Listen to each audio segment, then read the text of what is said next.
Hey everyone, welcome back to my channel.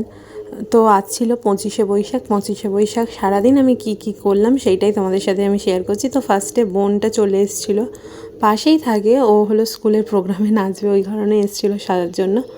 ও সবসময়ই আসে, কোথাও গেলেও হোক যাই হোক। তারপর আমি একটু খেয়ে নিয়েছিলাম। খেয়ে আমি তো সকালবেলা উঠেই স্নান টান করে নিয়ে আমি এই স্কুলে যাওয়ার জন্য রেডি হয়েও গিয়েছিলাম।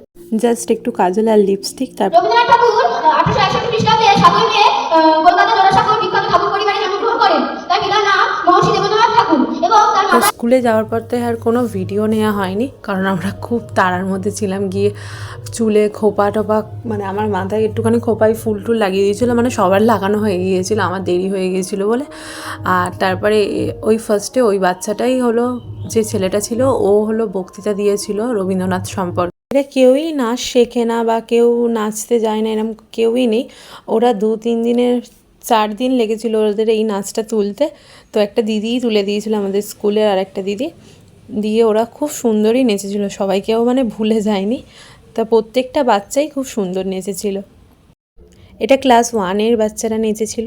তা সব কজনকেই খুব মিষ্টি লাগছে। আরও অনেক ছোট ছোট বাচ্চারাও আবৃত্তি করেছিল, তারপরে রবীন্দ্রনাথ ঠাকুর সম্পর্কে বলেছিল। আর এরা হলো ক্লাস 2, 3 and 4-এর বাচ্চারা। এরাও 3 থেকে 4 দিনের মধ্যে নাচ প্র্যাকটিস করে আর নেচেছে, খুবই সুন্দর হয়েছিল। মানে কেউ স্টেপ ভুলে যায়নি কোনো, তাও দেখে দেখে, মানে ভুলে গেলেও দেখে দেখে করে নিয়েছিল।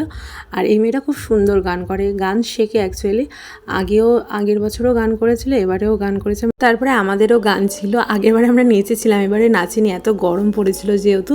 তারপরে আমরা সবাই মিলে ফটোটা তুলে নিয়ে চলে আসছিলাম। এটা আমি একা না, আমার সাথে আমার ভাইপোও ছিল।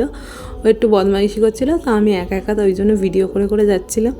তো এত সুন্দর লাগছে আকাশটা, তাই জন্য আমার ভাইপোকেই বললাম যে তুই একটু ভিডিও করে দে।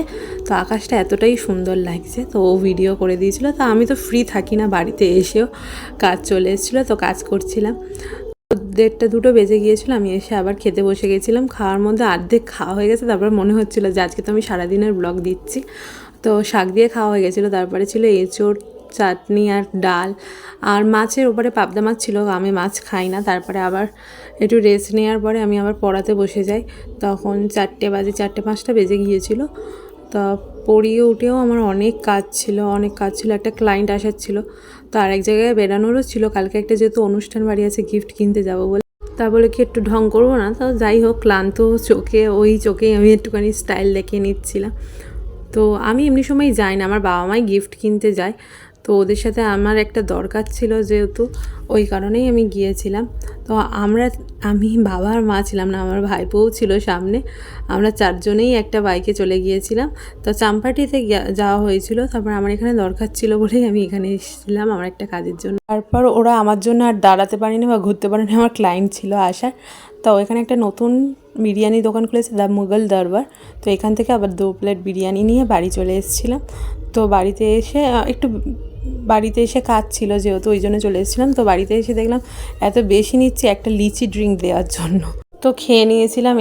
এসে খেয়ে নিয়ে তারপর আমার ক্লায়েন্টও চলে এসে, তা কাজটা শেষ হতে হতে 10টা 10:30 বেজে গিয়েছিলো। তা ভিডিওটা এতটুকুই ছিল, আর এটা ডিনারে ছিল। ভিডিওটা ভালো লাগলে একটা লাইক করে দিও।